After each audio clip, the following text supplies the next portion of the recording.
திருத்தணியில் அதிமுக பொதுச் செயலாளர் எடப்பாடி பழனிசாமி அவர்களின் 70வது பிறந்த நாளை முன்னிட்டு சுப்பிரமணிய சுவாமி திருக்கோவிலில் சிறப்பு அபிஷேகம், சிறப்பு பூஜைகள், அவரது பெயரில் அர்ச்சனைகள் செய்யப்பட்டு தங்கத்தேர் இழுத்து பக்தர்களுக்கு அன்னதானங்கள் வழங்கினார் முன்னாள் அரக்கோணம் நாடாளுமன்ற உறுப்பினர் கோஹரி.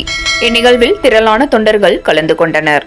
திருவள்ளூர் மாவட்டம் திருத்தணியில் திருவள்ளூர் மேற்கு மாவட்ட மாணவர் அணி சார்பில் மாவட்ட மாணவர் அணி இணைச் செயலாளர் ஜெயசேகர் பாபு தலைமையில் தமிழ்நாடு முன்னாள் முதலமைச்சர் அதிமுக பொதுச் செயலாளர் எடப்பாடி பழனிசாமி அவரது 70வது பிறந்த நாளை முன்னிட்டு நிகழ்ச்சிகள் ஏற்பாடு செய்யப்பட்டிருந்தது.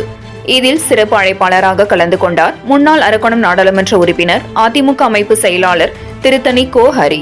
திருத்தணி சுப்பிரமணிய சுவாமி திருக்கோவிலில் மூலவர் முருகப்பெருமானுக்கு சிறப்பு அபிஷேகங்கள் செய்யப்பட்டு எடப்பாடி பழனிசாமி அவரது பெயரில் சிறப்பு அர்ச்சனைகளும் சிறப்பு பூஜையும் செய்யப்பட்டது. இதனைத் தொடர்ந்து மலைக்கோவிலில் உற்சவர் முருகப்பெருமான் தங்கத்தேரில் எழுந்தருளினார்.